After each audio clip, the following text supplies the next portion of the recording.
to our three guests for being here, for Thomas, who put this together, and of course to Deezer for hosting us and the food and drinks and everything. So yeah.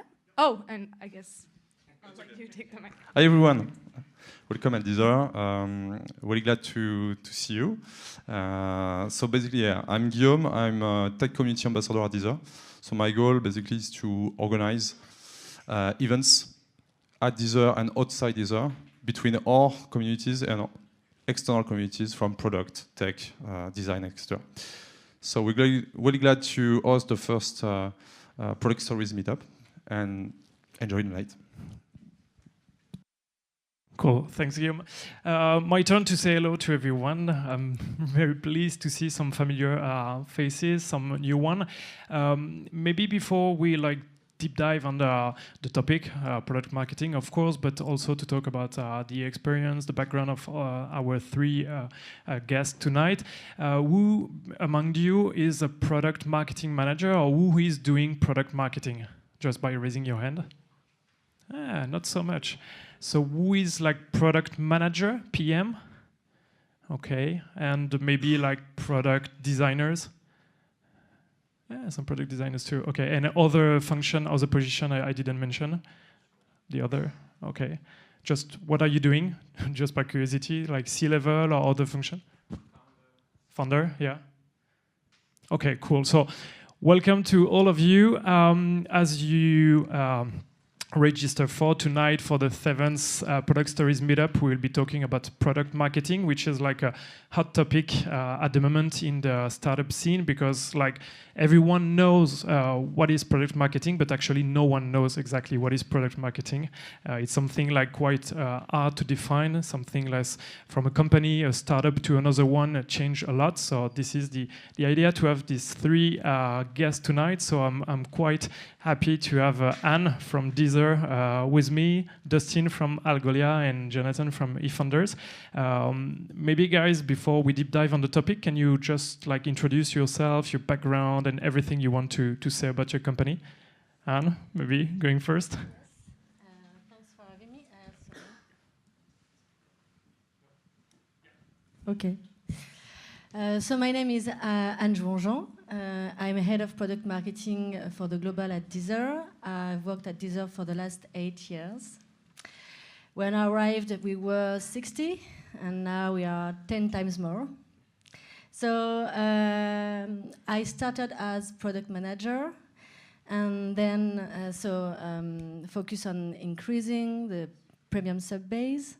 And I became a brand manager when we have decided to open Deezer over 180 countries.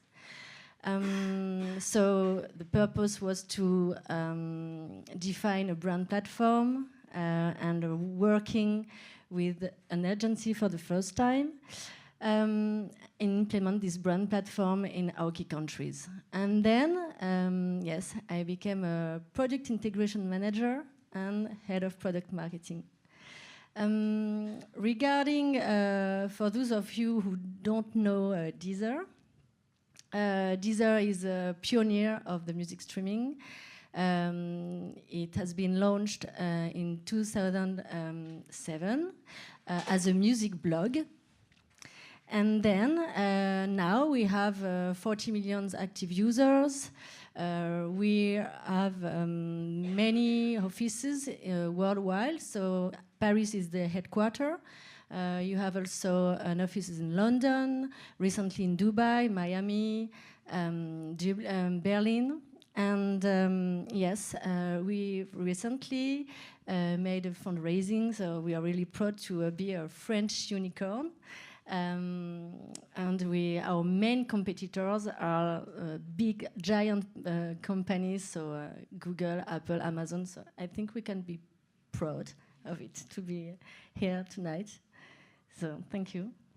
Cool, thanks, Anna. Okay, maybe Dustin, your turn. Yeah, so hi everyone, really happy to be here. Thanks so much for having me. My name is Dustin. I work on voice search at Algolia. That's sort of my go-to introduction. I've been doing that for about 9 months now. Before that, I was on the engineering side for a few years. And I'll talk about this a little bit more later, but in a lot of ways,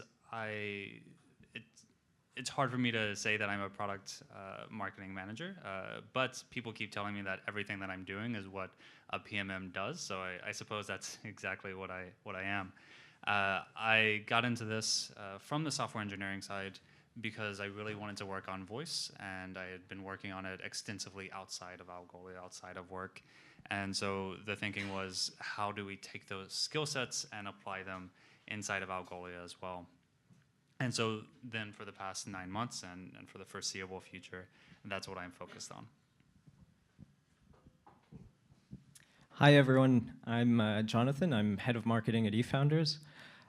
For those of you who don't know eFounders, we're a startup studio based here in Paris.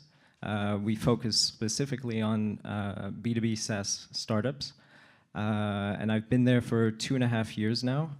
Prior to that, I worked as a content marketing manager. I have a background in working for agencies. And I guess I'm not what you would call a typical product marketing manager either. Although being the only marketing person working at eFounders on our eFounders brand and on the startups that are being hosted at eFounders, I guess that product marketing does definitely come in the job desk. And I'll be talking about basically what product marketing looks like before it's even called product marketing in the very, very early stages of a company. Well, thanks to all of you. So as you can see, we have like 3 different guests with 3 different experience and background. Please feel free during this talk to interrupt us, just to raise your hand, ask any question, any type of question. There is no wrong question to ask. So yeah, we want this like fireside chat to be like as interactive as it can be. So don't be shy and ask your question. So just to go straight to the main point of this evening, it's the definition about product marketing management or the product marketing marketer role and mission. So can you tell us more about your vision, about what do you think is exactly PMM? And first. Well, at Deezer,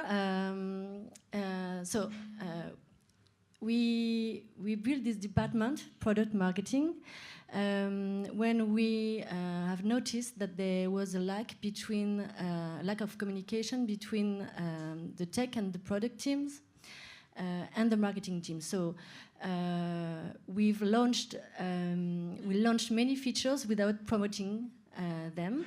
So the main objectives of a PMM, of product marketing, in my team is to promote the core benefits of our new features.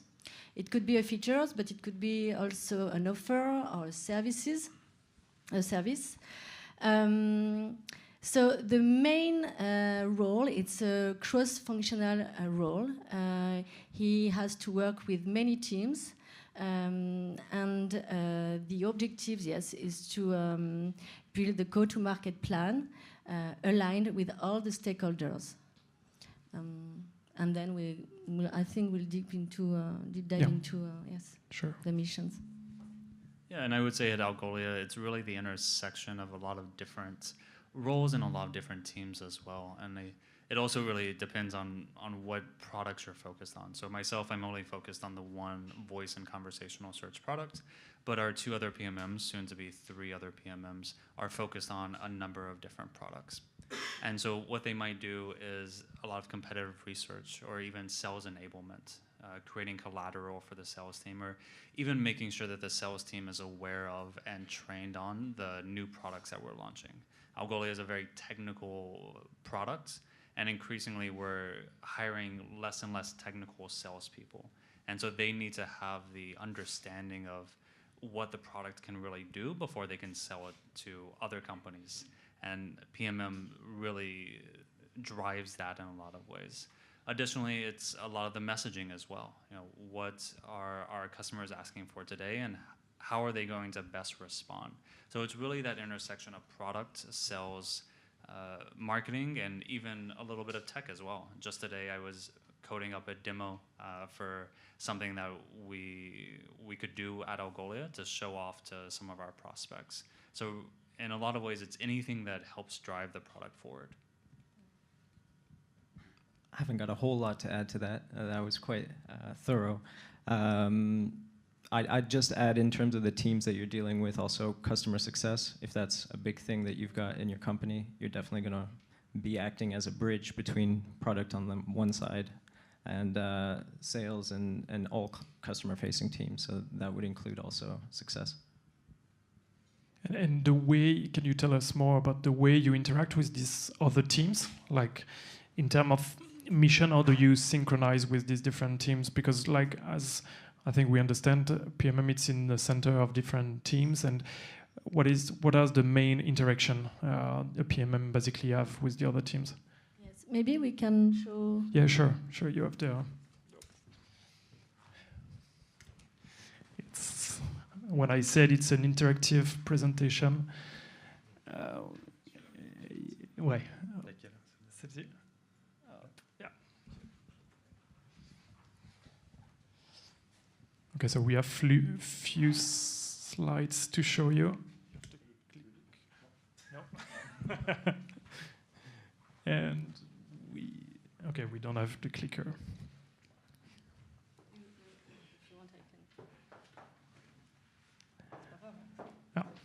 Got it.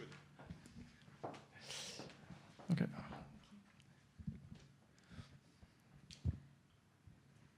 Okay, so we have more than 200 features. It's just amazing, but it's just for your information. So the product marketing has to promote all those features. So in fact, they have to prioritize, and it's not easy.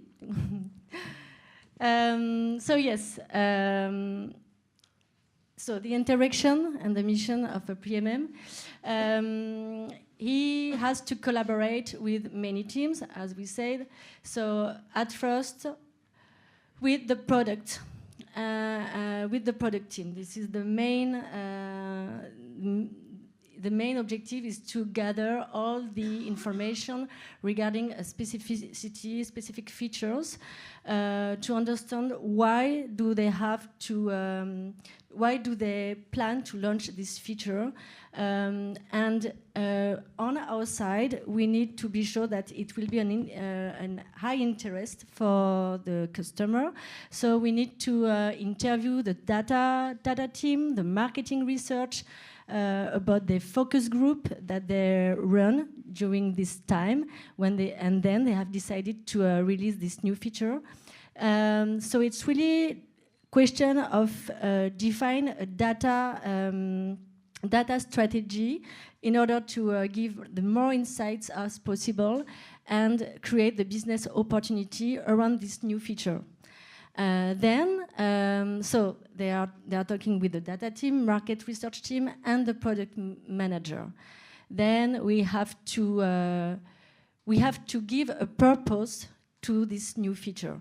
So the purpose is really has to have a positioning, a messaging, in order to push a strong storytelling. So the product, as we say, the product is king, but the storytelling is God.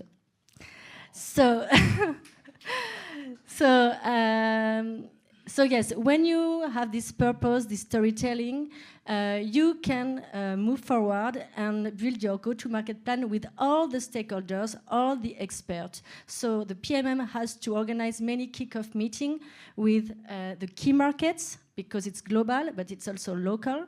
So we have to work all together, and with the CRM team, the PR team, the social media, the brand team, customer support is really, really important for us, as they have to communicate the specificities of these features. And you have the executions, so we need to build all the assets. So I give many details, sorry, maybe and at this stage, we can't create the same assets for all our channels, because the audience we need to target our audience, and we don't have the same target on Facebook, Snapchat, or on YouTube. So it's really we have to create a video ads for Facebook or for Instagram stories. It will be an animated GIF of all the things like that. So we need to adapt our assets to our channel, and then we launch. And at this moment, we need to stay tuned always during this journey to be sure that everything is all right in terms of user journey. For sure, it has been validated before, I hope, and then we need to check if everything is all right, the tracking, all things like that, and then we have to create we have to share the overall results to see if this communication was a success or not. And so for this, we have, of course, to check all our KPIs. But we'll talk about this later, I think so. Yes, super interesting. Thanks. Anyone, maybe a question? No, not yet. Yeah. So from what I understand, this is after the product has been developed. Do you guys do anything before the product is developed? It's one of our challenge, in fact. To have an impact, or maybe to advise the product manager in order to be sure that this feature will be interesting for our customer, because the idea is to be, yes, focused on our customer at first. I have a lot of questions to ask to you, Jonathan, but maybe before we switch to you, like to something maybe more early stage, Dustin, is it looking the same at Algolia, this like process which looks like really like complete and complex? I would say we're not nearly this well organized. I would definitely like to be, but we're still quite a small team. 3 people, 2 people who are focused on a lot of different products, and myself who's focused on just the one. So we're certainly getting there, and my colleagues, when I look at them, I'm pretty amazed by how organized they are. Because as a PMM, the communication is so incredibly important because you are touching on so many teams.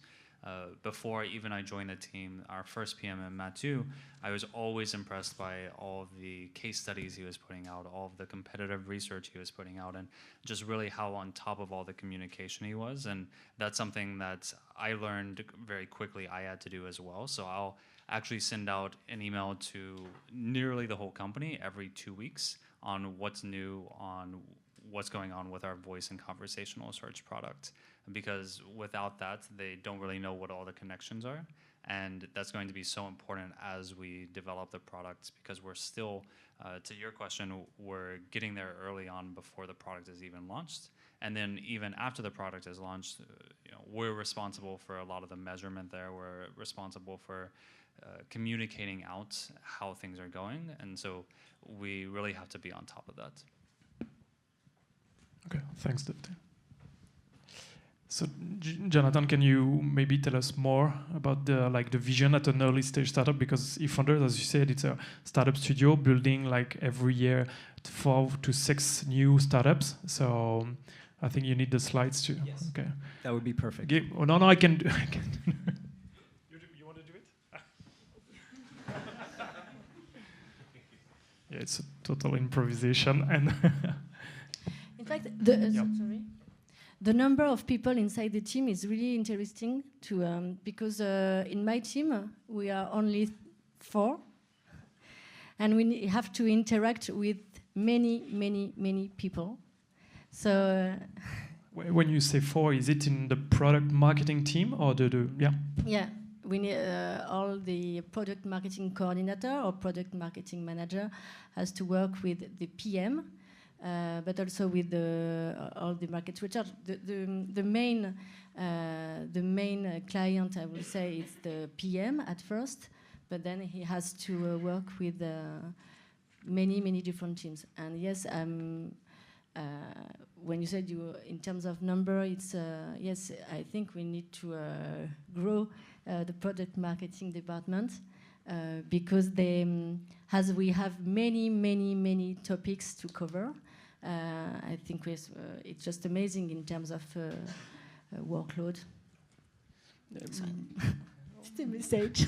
No, it's interesting that maybe before again we pass the mic to John. How many? Can you say how many people you are interacting with?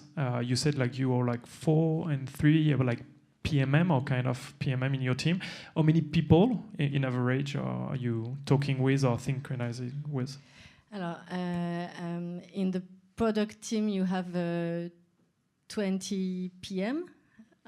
So yes, and then in each department you can have. So we can say more than 50. 50? Mm. And you, Dustin? I would say more than 100 in some sort of touch points. But in regards to the people that I interact with most often, you're probably looking at maybe around 10 people who every single week I'm speaking with them. Super interesting. John, so yeah, what about early stage startup? Well, yeah, that's it's interesting to hear these numbers, because when you're marketing person number 1 and you're all alone, it can feel a bit overwhelming. So I'm here to give you a message of hope. It's going to be okay. Thanks. All right, so I started with some of the big picture stuff, but I'm going to dive deep into each of those moving parts real quick here. The first part is has already been said, actually. It's the importance of the story that you're telling. And as marketer number 1, this is the first thing that you own. And a story generally looks like something like this. Like, where are we today? Where do we think we're going to take our market 10 years down the line? Possibly further down the line if you're really having a big vision, big picture stuff. The 3 other cogs that you're going to be playing around with are your personas, the life cycle stage, and the different channels that you're going to be using. And the way this all fits together is that your story is basically going to be pitched to and catered to these different personas. The messages are going to be sequenced in time depending on their maturity. And then they're going to be distributed on channels which are going to allow you to get the expected result. As I said, it can feel a bit overwhelming, but it's normal. It's because it is. And so my first bit of advice for early stage marketers is this. A good rule of thumb is try to limit the output, but do what you do extremely well. Instead of just kind of spray and pray, let's say you invest bigly on a few key things that you think are really going to be game changer in your go-to-market strategy. The second thing is just doing things in the right order. And that means starting with the big chunk first, getting your story right. Second, kind of doing some personal development and understanding how you're going to be able to craft that story to resonate with your different set of personas. And third is what I call getting to marketing market fit. And that basically means just finding the right mix between persona, message, and channels that you start getting that kind of traction that you're hoping for. I've tried to limit the theory and just really get into some examples here, but just to get started on step number 1, what you're really thinking about in terms of story is this. And it's so important because your company exists to make money, but it's not enough. At least it's not enough for the kind of people that you want to draw in and get their attention. It's so important to get this part right, because this is what you sell to investors when you're raising money. It's what you get your team excited about when they join your startup. And it's what you sell to your customers before you even have a product. It's the vision. And so a good example of this I took from our new batch that just started a couple months ago. It's called Bonjour. It's a video conferencing tool for sales teams. But you won't see that on their landing page. What you'll see instead is the story. And the story goes something like this. It's basically the way that teams, a lot of sales are happening online now, but the experience is still subpar. With Bonjour, we think that we can create a better selling experience that customers actually want to buy from, and in that way, give power back to sales teams. I took a snippet from their website, but this is actually a theme that you'll see, whether it's in sales assets, in the way they communicate during their launches. And so it's something that we're going to be developing on all of their personas, so sales executives, SDRs, sales managers, and so on. That takes us to part number 2, which is persona development. What you really want to think about is just in terms, like very concrete terms, what is your product going to help people to do in their day-to-day? What are the jobs to be done that your product is going to enable? And kind of get in that long-term stuff as well, right? Because you want this to fit in with the rest of your story. So think about what does the person that I'm selling to, what does their job look like in a few years' time?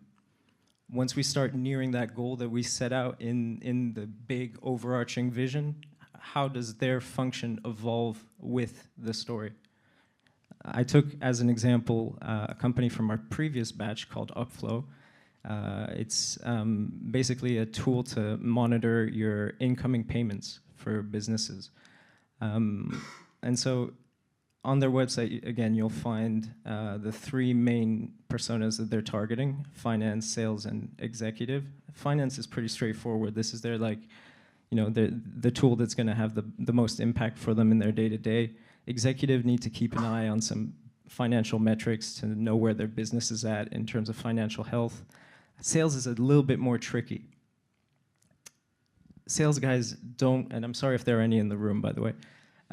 This is a generalization, but generally speaking, they don't want to go after unpaid invoices. Upflow tells them that they actually have to do that. That's part of the job. Salespeople are comped on the money that they bill to the client, not the money that the business actually receives. And so again, Upflow tells them, actually, that's not fair. That's not how it should work. The way it should work is that you should receive your bonus based on the money we've actually got from what you sold. And so you kind of have to dig a little bit deeper to find a win for that persona. And the win is they spend a lot of time prospecting for accounts that they've already sold to, but that are not in good standing. This prevents them from wasting that time and actually focusing on the customers that are going to buy and are going to pay. And the point I'm trying to make here isn't that it's a great tool. The point I'm trying to make is that when you're driven by a vision and you have an opinion about what your tool needs to do, everything becomes a lot more simple. It's easy to have an opinion on stuff. It's easy to justify that opinion, and it's so much easier to make an impact when you can get those things right. So I guess what I'm saying is pick a fight. You know, get in there. Whether it's sorry, dude. No, I was about to ask Dustin, like you say, positioning the product, like picking a fight. This was really interesting. Maybe after we can take some question from the audience. We can come back to the press later. But sure. Dustin, what about the voice at Algolia? What about the positioning, the product marketing you are doing around that, in addition of what Jonathan just said? You know, I think we're still figuring it out in a lot of ways. We're still so early stage in our voice product that a lot of what I'm doing today is listening. I'm speaking with customers every single week. Part of that is certainly enabling the sales team to sell what we're already doing, but a large part of that is also hearing what the problems are that already exist out there and working towards formulating what that messaging is going to be. So I think we're still figuring it out a bit. And then as we start to develop the product as well, I think we'll come together on what exactly our story is. Okay, sorry. Maybe you have a question, yeah?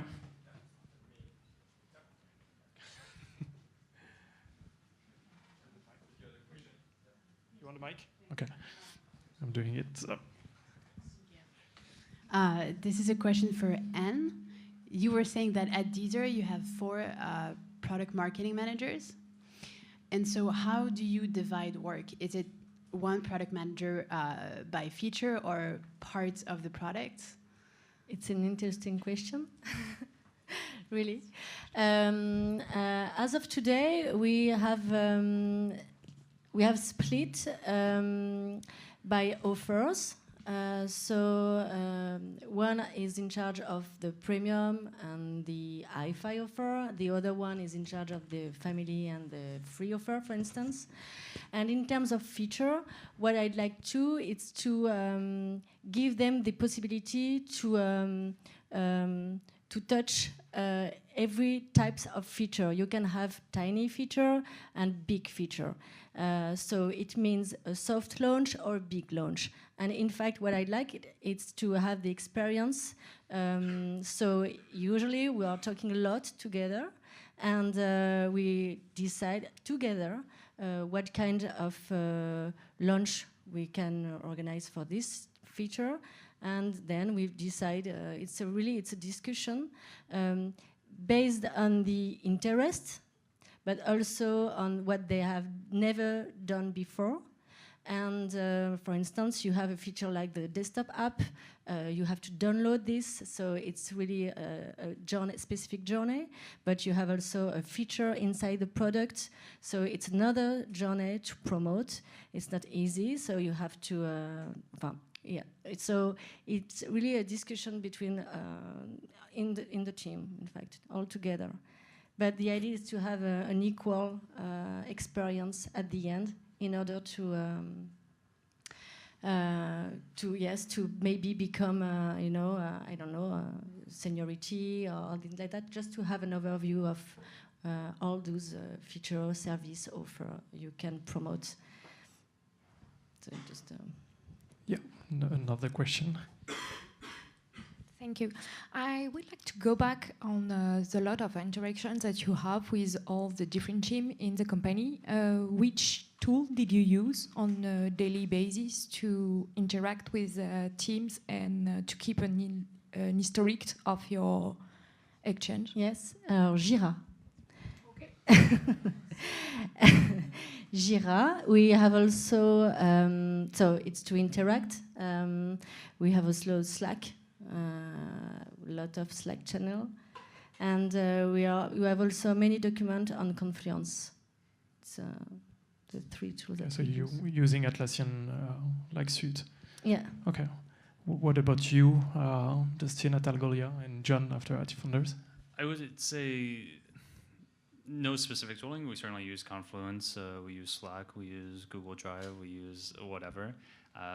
It's a large part of email. It's just really, it's in-person presentations, which isn't necessarily a tool, but that's another communication form as well. It's whatever we need to do to get the message out there. We're not at the points now, perhaps, where we need something like Jira, because it is, we're working, our PMMs are focusing on specific products, so they're speaking with specific people day in and day out, and you don't have those inbound requests coming in so much. So I would say it's the normal communication tools that everyone uses within the company. For us, we use Slack for everything that's message-based, and everything that's a little bit more structured content, we use Slite. We use it for road mapping. We use it for as a knowledge base. We use it for meeting minutes. Yeah. Yeah, another one. Hi, I have one question on consistency. When your startup is growing and you are on a scale stage, let's say, how do you manage to have a consistent product? And is the PMM in charge of the tone of voice and the product consistency, or are the PM in charge of that? Yes, it's a really good question. In fact, we have at Deezer we have a copywriter.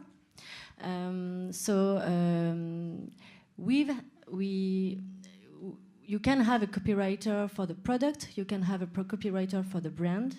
The idea is to have a glossary, to have the same kind of sentence, wording, messaging that you can use everywhere. That's it. You need to have one person in charge of the copy to be sure that consistency will be everywhere on each. But it's even for us, it's a challenge also because yes, you have many devices and support and format, and we have also all our key markets. But usually you have one copywriter, so for the global, one copywriter in local, and so they have to talk all together. So in terms of copy, I'm talking about copy. And then you have the brand guidelines. The tone of voice is inside the brand guidelines. You have to follow these guidelines. The same for you? Yeah, in Algolia, the way we do that is just with close communication at all times. All of the PMMs are communicating with each other very closely, and we certainly have a say in that.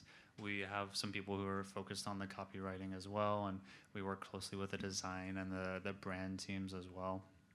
So we're not at the point yet where we have a glossary or a brand voice guide. I've been at companies before that did that, and it was quite valuable. You could certainly see it come out. It really, that company had both online and offline sort of products, and you could see that brand voice everywhere, and people immediately said, oh, that's the brand voice. We're not there yet, and I know we really want to be there. And the company, and certainly I and the other people I work with, see a lot of value in writing it down and saying, this is how we're going to speak. Especially for us as an international company, where about half of our people are American and half are European, and now we're in Asia as well. Knowing that we're using plain language, we're using this type of voice and all that, it's incredibly valuable so that we're all on the same page.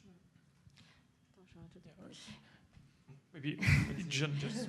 I'm just thinking about we have created for the consistency in the product marketing team. We have created a Deezer guide where you can find, in fact, each feature, and besides, you have just how to talk about this feature in one word, in a nutshell, in a short description, in a long description. So like that, you can share this product sheet to everybody, and they can use it on the social, but also in their PR. So like this, everybody has the same, the same messaging and the same keywords to use. It's really useful. And we did that as well with 30, 50, 100 words, I believe as it was, both on Algolia and I think increasingly on all the products as well. And for me, on the voice side, that really helped how I thought about the voice product as we're building that out.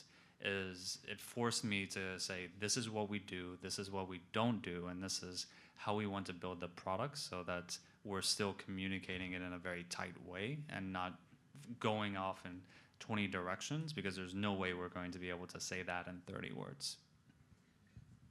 Super interesting. And what about the early stage startups? Like maybe... we just before we take the question, John, it founded like from the first stage to the latest one. I have the opposite problem. I speak at any given point in time on behalf of 4 or 5 different products, and you have to keep that in your head. But yeah, it's very organic. The way it happens, I think, in the early stages is really just taking the cue from the founders. They're the ones who are ultimately going to be pitching and being the face of the company. So it's kind of an exercise in getting in their head and speaking as they would, almost as a ghostwriter would. Okay. Someone, yeah. Do you have a few concrete example guidelines you have in your guideline, like just to get how deep you are going? Yes, right now? No, but I don't, what do you mean in terms of slide or in terms of? No, it sounds easy, like to say, okay, you should speak like that, etc. The tone of voice, you mean? The tone of voice? Like for a new feature, or do you pick some words or info inside? Yes, in this? the flow, for instance, it's your personal soundtrack. So we have to use a personal soundtrack everywhere. The offline mode, where you have the choice. You can have offline mode or offline listening or listen in. You have many. So we have to use today offline mode. Yes, or things like that. And then you have also a positioning in terms of hi-fi or family when you have to talk about this offer. Yes. Meaning you decline, for example, for the flow. You Yes. have the flow in like a few lines, few words. So in a nutshell, it's your personal soundtrack. Yeah. Then, okay, it's your personal soundtrack based on your favorite track. This is a short description. And then, okay, it's your personal soundtrack based on your favorite track. It's managed by an algorithm, but also our editor. Snippets, but everyone have to use when they speak about the beats, right? Yes, right. Okay, cool. Thanks. Something to know. Maybe to add to Arnaud's question, what about the like market and the competition? Or do you like position you like this content, this product content, to make sure you are aligned with, I don't know, the dynamic of the global market, or like you have your own like tone of voice and you keep it like homogeneous around your product? I think that it's really, really important to have our own tone of voice because it's a question of positioning. And so if we want to be different than our competitors, it's really, really important to keep this kind of thing. And I don't know, but as we are currently working on this, and it's yes, in kind of differentiation. It's really, really important to not Spotify, Google. Spotify is really data driven. On our side, we really like to be more human, for instance. Okay. What about Algolia, or maybe you have some example, John, about eFounders company? I would say at Algolia, it goes even deeper and it becomes really ideals driven in a lot of ways. When I first started a few years back, so we were at that point only about 25 people, and one of the things that everyone did at the company was attend conferences and work the booths in the conferences. And if you can do that, if you're especially a B2B company, I think, if you have that outlet, it's incredibly valuable because you're speaking with 100, 150 people in a single day. And it really hones your messaging. You start off the day with one specific messaging and you end with hopefully the best messaging. And you also understand immediately what attracts people. Because in a lot of ways, especially if you're in a small company, you have to go out and literally grab people as they're walking by. And you have 5 seconds to really get their attention and keep them. So, by the end of the day, I realized what I was saying is we were obsessed with 5 things. We were obsessed with developer experience, security, speed, relevancy. And so those types of things are really just goes through all of our messaging because every single product decision that we're making is really ingrained in people from the very beginning when they start. I'd just like to maybe add to that and share something that happened recently where we were in the early stages. I think there's a lot of conflicting things that are being said about your product. It seems paradoxical because there's so few people, but you kind of want to be everything, and some people want to be some things more than others. And when it comes down to really getting everyone aligned and on the same page for this, a really good exercise I found was just having to send a small flyer to the printer. Then you're really committing to, even if it's a small amount, even if it's 100 euros worth of flyers, you're really committing to those specific words, and these are the features that we'll be communicating about, and this is the use cases that are associated with each feature. Was a really helpful exercise to just get things rolling and to create alignment where it was kind of looking very split, and yeah. Yeah, okay. I have one question on KPI. I would like to know how you're measuring qualitative success when it comes to product marketing content. So you are talking about like a cross-channel campaign. So how do you manage to know who used the feature after having seen or read an article or something like that? Do you have a flow to measure cross-channel success and to measure product adoption, actually? We can talk about the offline communication or online communication. It's easier on online communication to check if there is an impact. But yes, we track all our communication. It's really, really important, for sure.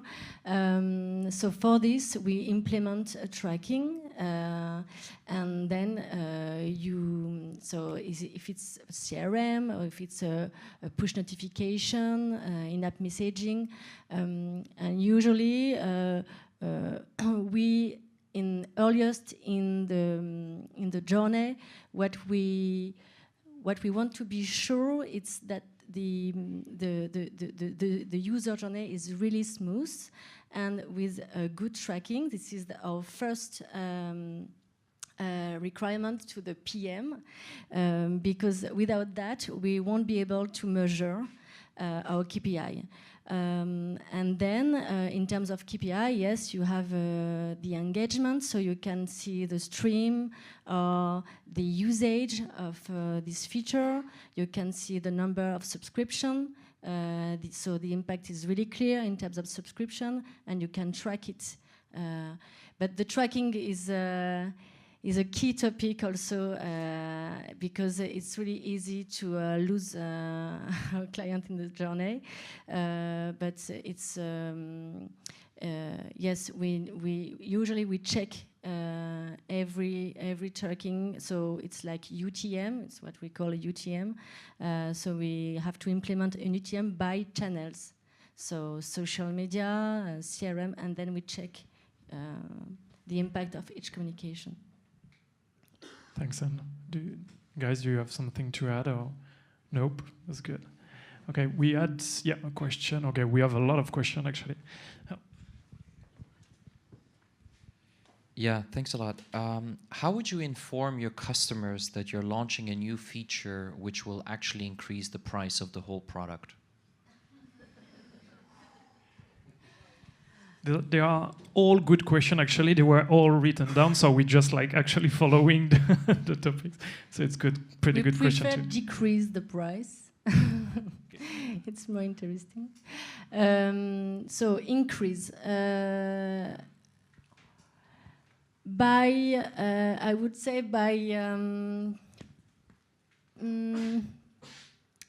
emailing. The CRM is maybe the main channel, and it depends on what it's. In fact, when you decide to increase the price, it depends on the market. So you have an explanation behind. So you need to be aligned with our competitor, for instance, or it's really due to the market. So usually you have maybe a public press release to explain why we have to increase the price.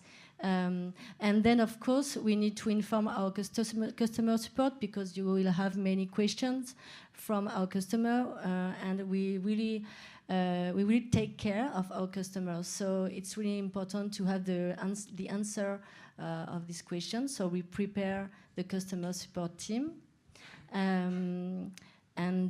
Yes, I won't push anything in my application. Yes, I will do that. Yeah. An alternative answer is you don't. You don't raise prices for existing customers. This might work a little bit better for B2B than B2C, but what we do so far is we try to grandfather existing customers in as much as possible. It's more valuable for us to maintain that good relationship so that at some points, if they want to move up market, we can grow with them. There are certainly still times when we have changed our pricing that would affect some people if they were to start a new account. And we release that messaging as a blog post. We send out an email, we tweet, and then we worry, and nothing really happens. Again, because we're taking care of our existing customers, and it really pays off, I think, in the long run, so that when they're ready to move to that next level, they're already increasing their spend by 10,000, 15,000, whatever. So that new pricing, they're not really even thinking about that anymore. On very early stage products, you're actually you can increase your pricing like infinity %, because essentially what you have at the start is free beta testers, and then there comes the time when you need to send that email to tell them we're gonna be paid now. You're gonna want to adopt an approach similar to what you described, but still apply a price, even if it's just symbolically. It's important that those customers feel rewarded for the time that they spent on the platform when it was buggy, when it was just the very beginnings, when they were sold a dream that was at that point still just a shaky few lines of code. So you're going to want to make sure that they feel part of that journey with you, and that that they're still engaged in that next step that you'll be taking. Thanks. Okay, I think you were first. Thanks a lot. I have a question about company organization. So early stage, you have a product team, you have a marketing team, and now you feel the need to have a PMM.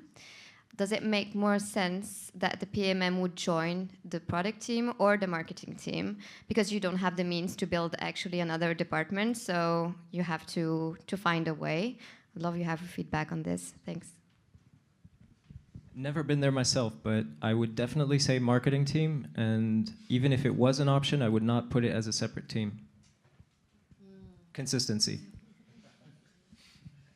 So we started out under product, and now we're under marketing. I can't speak too much to why. I think it was literally just some leadership from product was leaving, and marketing leadership was coming in. But it seems to work out pretty well so far, and I think probably works out better than if it was under the product team, again, for that consistency's sake. Yeah, I will say the same for myself. I joined a new startup like a few months ago as a PMM, and I'm under the marketing. Actually, I'm the CMO right now, but I still have the hat of the PMM, and it make more sense for me to join the marketing team because I'm working closer with the marketers from the team. So consistency too. I saw some other question. You were talking about B2B versus B2C, and Algolia being a B2B company. I was wondering if there are any specificities in terms of product marketing for B2B companies. I would say so. I've never been product marketing in B2C, so I can't really compare the difference, but I would imagine that it's quite different, especially at least for us, it's sometimes a struggle to figure out exactly who our customer is, because sometimes devs are making the decision, sometimes product management is, sometimes businesses, sometimes marketing is as well. So that's certainly one struggle. I would say as well, we need to enable sales, and we need to have the marketing collateral for people who hold the purse but aren't necessarily going to be users or even discoverers of it, which with B2C, the person who's using it is generally the person who's buying it as well. So we need to really manage that entire life cycle and make sure that we've got the right messaging that's still consistent, but it's going to hit on all of those concerns that each part of the cycle has. Yeah, we had, okay, so many questions. Hello, I'm working with Anne in her team, and I'm quite surprised by your answers, the question just before. Actually, we're part of the marketing team, and I think it's quite hard to follow the rhythm of the product team.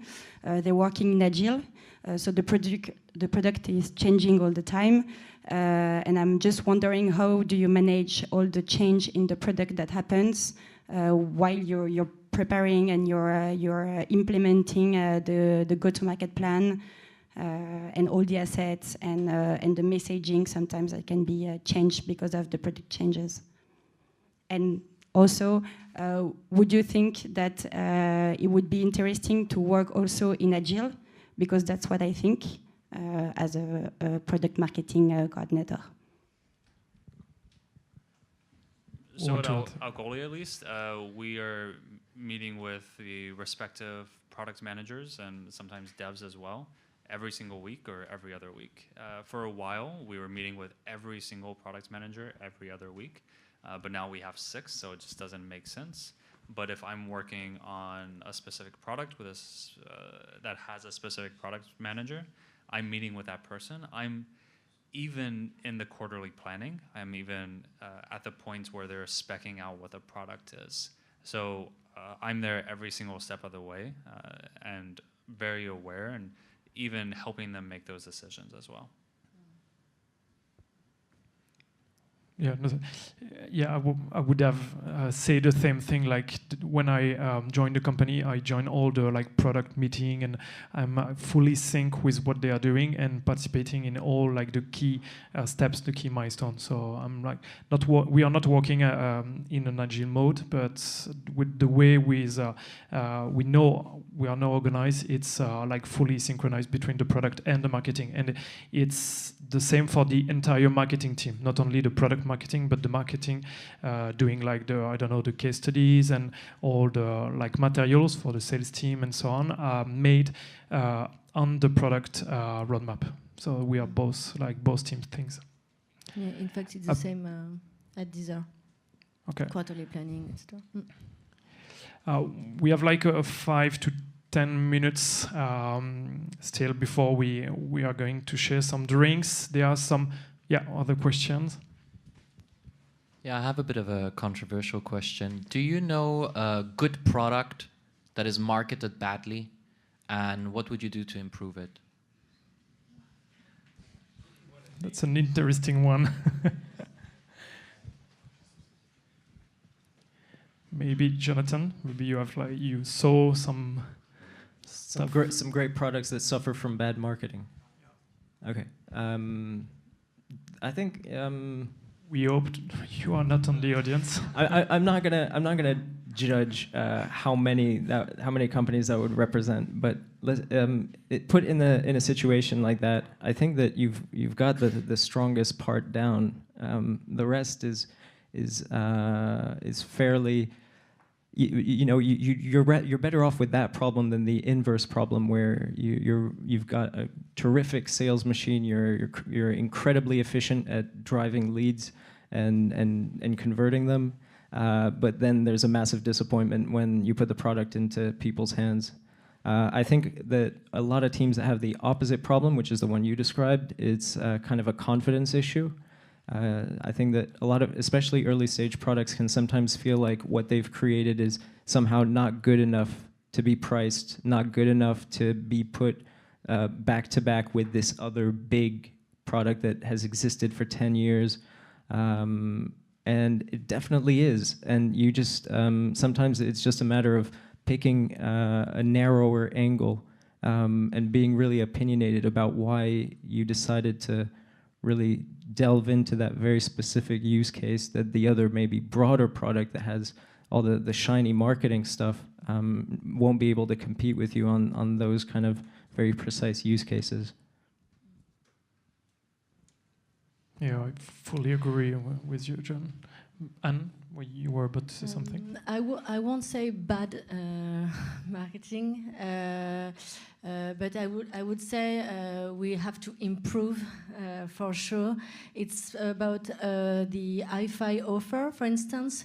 We have decided to launch this new offer without thinking about the customer or the impact or all the real benefits for the end user. So what we have decided is to revamp this offer, and the way that we work is to organize a workshop with all the stakeholders around the table. So the brand, the design, the artist marketing, the tech, the developer, and we have also invited specialists and users from the external, so to have their feedback, to have their insights. So all the stakeholders were around the table to discuss the way that we want to, the new way to talk about hi-fi to our users. What kind of messaging we want to. What kind of messaging, what kind of positioning we want to set up. And so it was really, really interesting in terms of workshop to have everybody around the table. It was really interactive, the really agile approach for sure, with post-it everywhere. And in fact, at the end, we have a new positioning and we will test new ads with a new tagline, etc. But at the beginning, we've launched this offer without thinking about, okay, what our customer expect from this new experience, and it was not enough, in fact. Yeah. Yeah, so maybe it's a good question for Dustin and you, John. Like, you guys have worked on products which are multi-role. So, for example, at Gloria, you sell to product team, but you also have developers who need to use your products. It's totally two different messaging. The two must collaborate together. So, a developer won't use that very if the messaging is bad, and the opposite. So, how do you approach that? I would say it's not as different of messaging as you would think when it comes down to it. I mean, there's certainly some differences. So I'll walk that back a little bit. It's knowing who you're speaking with. So really, at each point, each piece of collateral, you're going to target the specific person and try to find the common denominator as much as possible. We are, the business people still care about developer experience, but they care about it because it makes their developers faster and happier and whatever, whereas developers care about it because they're happier. And security, the same reason. They're still going to care about it, but it's going to be for different reasons. So I think you have the overall high-level messaging, which is common across all of your buyers. And then you can create different material, you can create different content that's going to target the sub-audiences where you're able to drill in there a little bit more.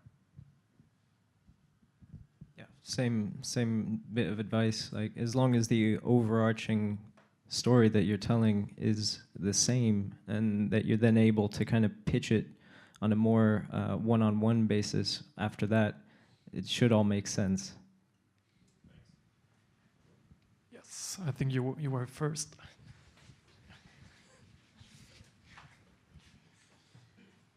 This is a question for Anne. Earlier you said that at Deezer you had like a more human approach compared to your competitors that had a more data-oriented approach. Can you explain that a bit more and give an example, for example, please? In fact, what I suggest is to wait 2 weeks, maybe 1 month, and you will see. Oh, nice teaser. Okay, didn't really answer to your question, but maybe you can take during the drinks privately to have more insight on this topic. Yeah, maybe there was another question. Yeah, I'm gonna ask the other. So I have a question for Anne about Deezer. Do you work with artists in order to develop your features? Because I take the example of Apple. they did a TV show called The Planet of the App, where they invited will.i.am among the jury. So I wonder if you do the same in order to develop your features. Yes, we are working with artists. We have a department dedicated for this, artist marketing. So we have developed many content, like the playlist de ta vie or things like that.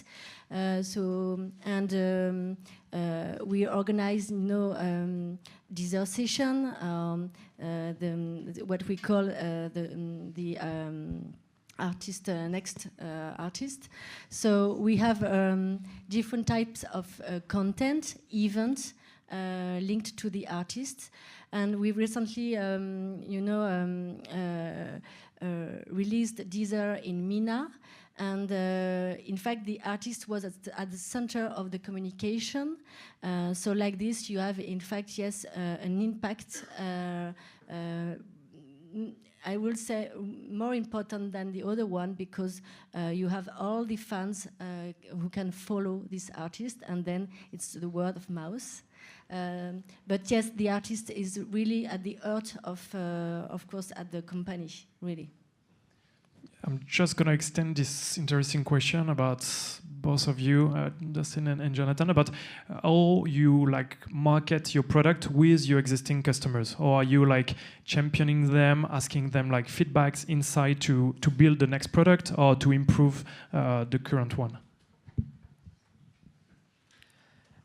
I mean, at the very beginning, it's almost like it's a partnership. They're not strictly your customers. They're a bit more than that, because if you're talking about B2B products, and say you have a beta phase with 20 pilot companies, the features that you decide to build based on that, and the messaging that you're going to adopt, and that's going to be taken from them. And so by the end of it, they're going to feel like they have a tool that you almost custom built for them. So I forget how I got there, but... It's actually pretty similar to what I'm working on as well. I'm building a new product inside of Algolia. So one of the struggles that I had a few months into working on this was realizing that we have, I think, 7,500, nearly 8,000 customers at this point. If I was trying to build voice for all of them, we would never end up building what we had. So I ended up actually narrowing down my focus to 3 customers. 3 customers who I felt like their needs were specific enough that I would know when we were successful, but general enough that if we built something for them, I had a strong feeling based on my other conversations and based on the data that we would be able to sell that to other people as well. So these customers, I'm speaking with them sometimes every single week. I'm on a first name basis with them, and chatting with them in Slack and over email and getting their feedback. But certainly beyond that as well, we're continuing to market to our existing customers. It's especially in SaaS, but really across all. It's so much easier to grow the revenue that you're getting from existing customers than bringing new customers in. So we do have those customer success teams. We're empowering them. And we're continuing to really position ourselves as expertise in the search space or in the voice space, and continuing to send emails and have our salespeople say, hey, by the way, did you see this blog post that we did? Or did you see this talk that Dustin gave? Or he was on this podcast? So that we continue those touch points, and it's not, oh, it's 11 months and 30 days. Now let's check in. Oh, you're unhappy. We haven't been continuing that relationship with you. And on our side, each quarter we receive a report from our customer team with all our user feedback.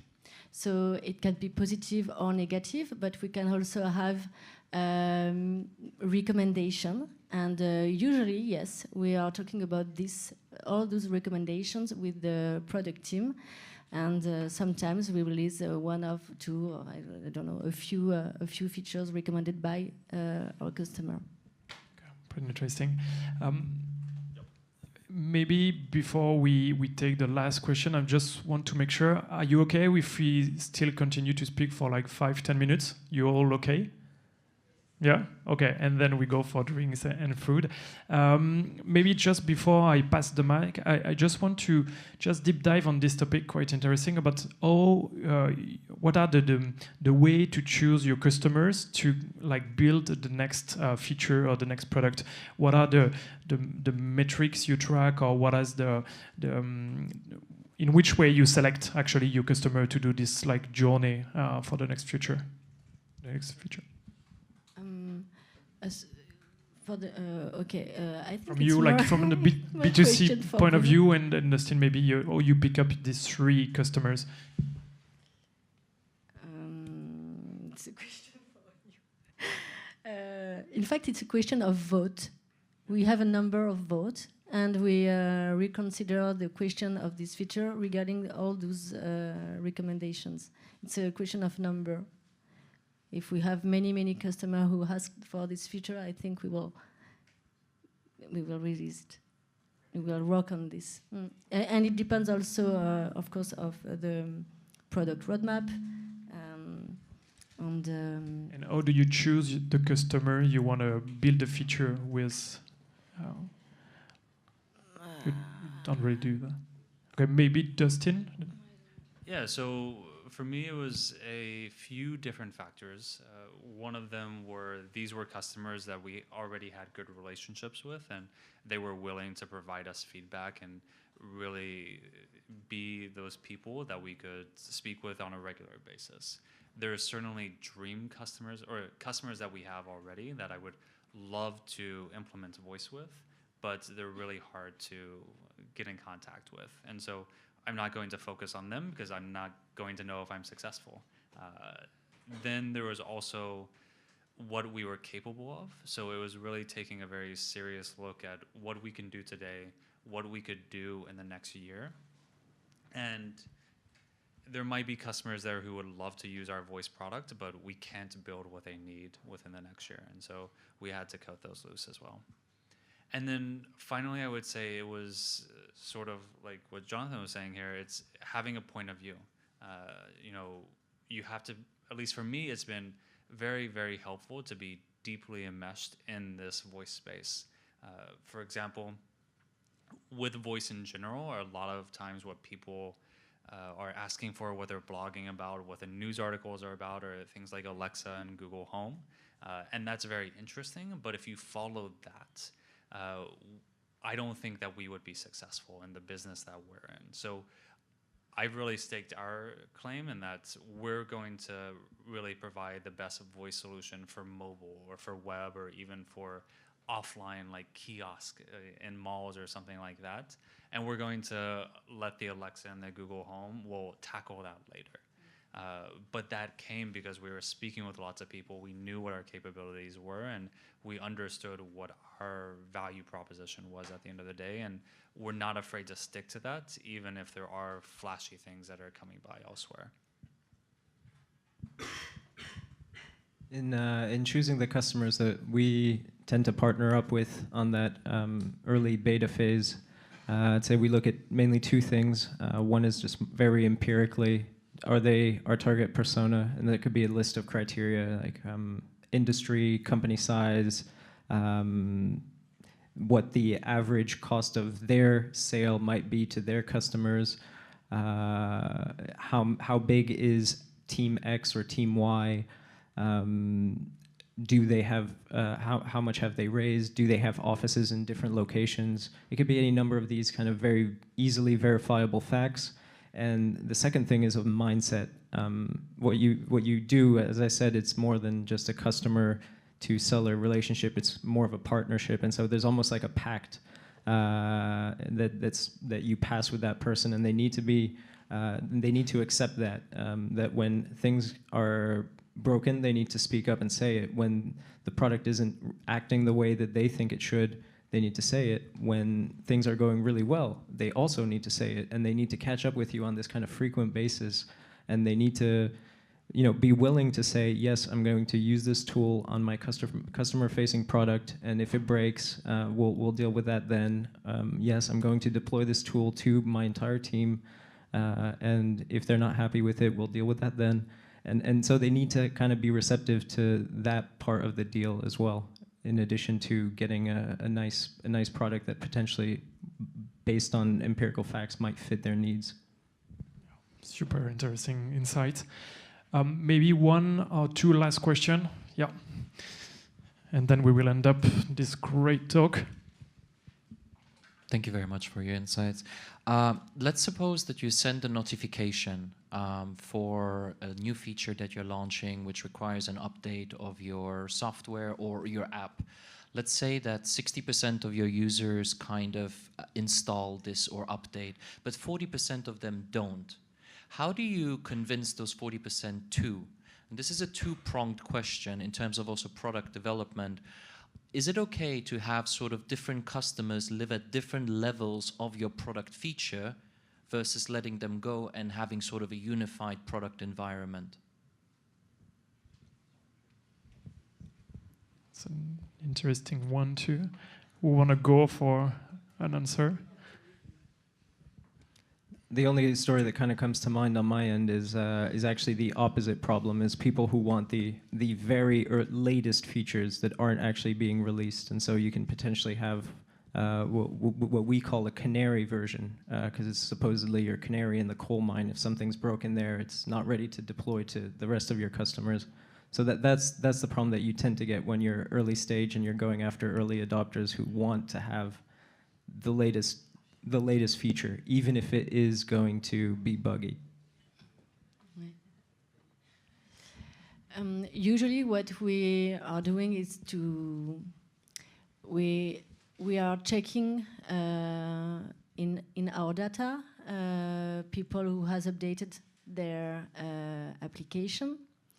And for those who didn't have time or don't have, because it's not always automatic, we push a message, in fact, a push notification. It's just update your app and you will have this new feature available.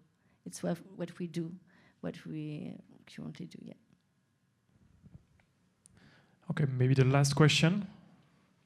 Arnaud would be...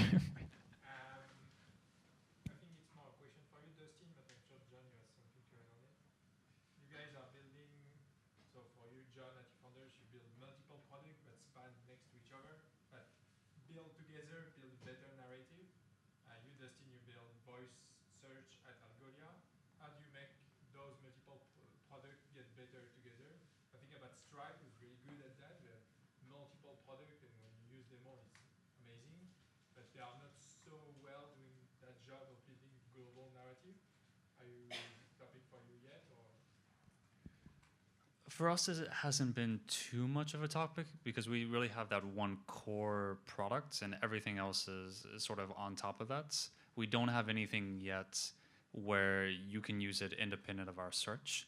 At some point, we probably will, and then I think will become more of an issue. So for us, it's really everything is tied together, just sort of by the very nature of what we're offering.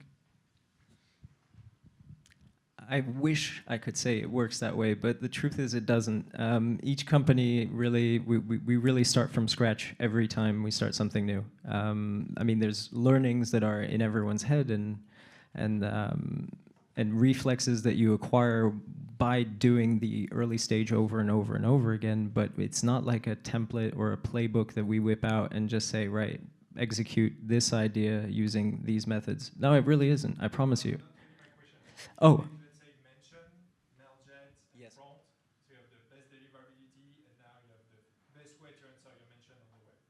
Right.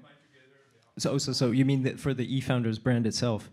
If I use multiple products at eFounders, the narrative is much better than if I take, let's say, a SendGrid and upload. There's, I'd have to check on that, but I don't think there's a huge amount of overlap in the customers. They tend to target very different types of companies, very different persona. And there's definitely not a discount for using X number of eFounders products. Cool, thanks. Oh, okay, last one. Will the slides be available or video or something? Sure, they will. We will try our best to share all the content. We used, as maybe few or a lot of them saw, we used to write a Medium blog post. So we try to like synthesize all the takeaways from the meetup. So we're probably doing it. I think we're good for tonight. I think there is like many things to add to this great insight our three guests share with us tonight. I want them to have a huge round of applause. They did a great job. Thank you.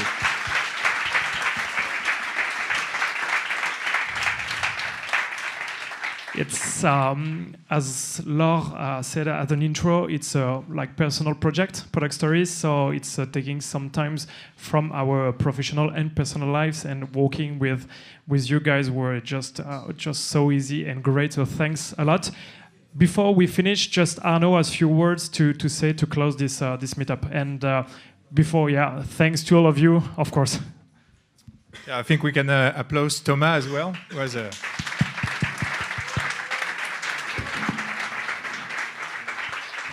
and Laure, who work on the side also.